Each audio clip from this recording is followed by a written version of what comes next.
मुख्यमंत्री जी, हम लोग बाबा महाकाल की नगरी में बैठे, आप भी यहीं से आते हैं। मैं सिंहस्थ को लेकर बात करूंगा। सरकार बड़ी जोरों से लगी है सिंहस्थ की तैयारियों में, और युवा जो है बड़ी संख्या में यहाँ पर रोजगार के लिए आते हैं, अपना रेवेन्यू जनरेट करते हैं सिंहस्थ के दौरान मेले के अंदर।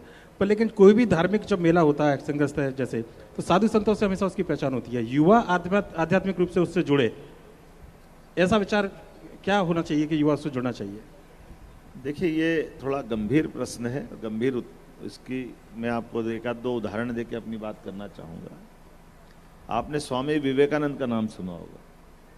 स्वामी विवेकानंद बीएससी कर रहे हैं कलकत्ता में, कब? आज से 125 साल पहले। और उनके मन में आया कि क्या तुमने भगवान को देखा है? वो सबसे पूछते रहे। अंततः स्वामी रामकृष्ण परमहंस के पास गए। उन्होंने कहा मैंने देखा है। बोले मुझे दिखा सकते हो? बोले हाँ, तुमको भी दिखा सकता हूँ। और वो दृश्य याद रखो, जब काली माँ के मंदिर में ले जा करके स्वामी विवेकानंद का हाथ पकड़ करके रामकृष्ण परमहंस ने माता के दर्शन करा दिए। जैसे दर्शन हुए वो सबको घटनाक्रम याद है। विवेकानंद ने उसके बाद उनकी जीवन की दिशा बदल गई। आध्यात्म का सच्चा अर्थ में किसी ने परिचय पाया तो एक तरह से विवेकानंद जी से बड़ा आदर्श कोई नहीं। जब उनने एक बार जीवन में सीधे आध्यात्मिक रूप से माता जी के दर्शन किए, और दर्शन करने के बाद उनने अपना पूरा जीवन एक तरह से समाज सेवा में लगाया, और उनने कहा कि मानव सेवा ही ईश्वर सेवा है। इसलिए रामकृष्ण मिशन की स्थापना की। पूरे देश के अंदर उनने कहा हमको ईश्वर के प्रसाद के रूप में मानव शरीर मिला है, इसलिए केवल हम ईश्वर के दर्शन करने के लिए पूरी जिंदगी लगा दें, अब इसकी जरूरत नहीं है। हमारे माध्यम से गरीब आदमी की जिंदगी अच्छी हो जाए, उसके लिए हम क्या काम कर सकते हैं। हर एक के जीवन से कष्ट मिटे, हर एक जीवन की क्षमता का उपयोग पूरे प्रकृति की सृष्टि की अपनी उपयोगिता में लगाए। इसलिए एक तरह से आज के समय में हमारे लिए तो ये सनातन संस्कृति जो नहीं समझते उनके लिए पता नहीं क्या है।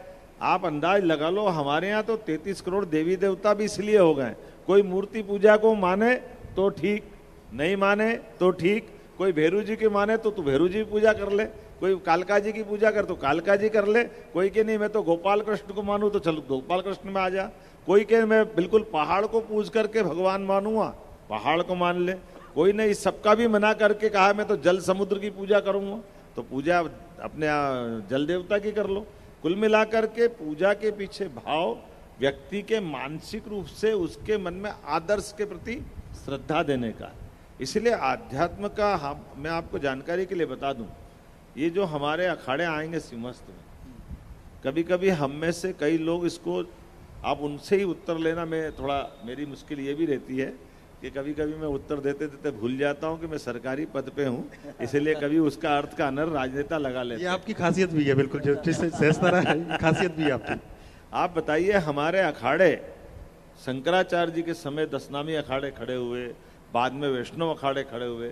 ये सारे अखाड़ों ने अपने घर से एक एक बच्चा इस धर्म की बचाने के लिए नागा सन्यासी के रूप में बनना तय कर दिया। जब हिंदू धर्म खतरे में पड़ रहा था तो वो अखाड़े बने, और हर 3 साल में देश के 4 हिस्सों में जाकर के भविष्य में सनातन धर्म की दिशा कैसी बनना चाहिए, भविष्य की चुनौतियां क्या है, जो आज है वो कल उसका स्वरूप बदल जाएगा।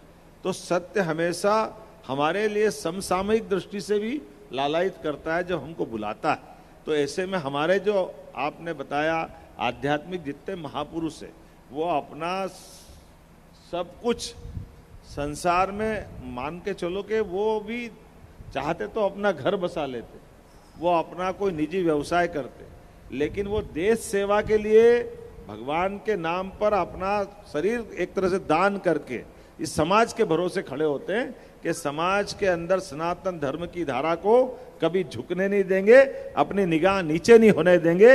ये संस्कृति का गौरवान्वित करने वाला मेला। ऐसे में जब वो सारे लोग अपनी अपनी धारा से आते हैं, अपनी अपनी साधना के पथ से आकर के एक बड़ा मेले का रूप लेते हैं, तो नई भविष्य की कई पीढ़ियों का मार्गदर्शन करते हैं। ऐसे में सरकार का फर्ज है कि वो हमारी उस पक्ष से तो सबको अवगत कराए, उनको जानने समझने का मौका मिले। और इसीलिए आप कई सारे लोग अब जैसे मैं आपसे एक प्रश्न पूछता हूं, आप बताओ प्रतिदिन हम क्यों स्नान करते हैं? हिंदू धर्म में स्नान करने का आग्रह बहुत रहता है, थोड़ा आप कभी सोच के बताओ स्नान क्यों करते हैं? शरीर की शुद्धता के लिए। और बताओ आप, अभी आधा बोले। शरीर और मन दोनों की शुद्धता के लिए। हैं? शरीर और मन दोनों की शुद्धता के लिए। आधा बोले और पूरा बोलो। अब आप बताइए सीएम साहब। अब मैं आपको एक बात बताता हूँ, यहाँ साइंस के विद्यार्थी जानते हो, पानी के लिए हमारा फार्मूला क्या है, क्या बोलते हैं उसको? तो H2O मतलब क्या हो गया? ऑक्सीजन के मॉलिक्यूल कितने हैं? और हाइड्रोजन भी उसमें है ना, H2O। तो इसका मतलब क्या हो गया कि हमारे लिए ये चराचर जगत में, अगर आप अब प्रकृति के साथ जोड़ के मैं बताता हूँ साइंस की दृष्टि से, इस पृथ्वी का जब जन्म हुआ, आग का गोला धीरे धीरे ठंडा हुआ, ठंडा होने के बाद धीरे धीरे रचनाओं के बलबूते पर नीचे चट्टानों का निर्माण हुआ, फिर एक हिमयुग आया, जिसमें हिमयुग मतलब आज भी पहाड़ के ऊपर जब झरना बहता है तो झरना बहने के लिए ऊपर कोई पानी का टंकी नहीं कि उसमें से पानी आ जाएगा, ये ऑक्सीजन ऊपर जाकर जम जाती है जो सने सने पिघल करके नीचे आती है।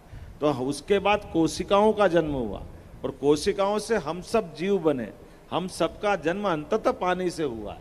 तो हमको अपने उस जन्म के आधार पर जो पानी में जाने का सुख मिलता है, इसलिए प्रतिदिन स्नान करने की इच्छा।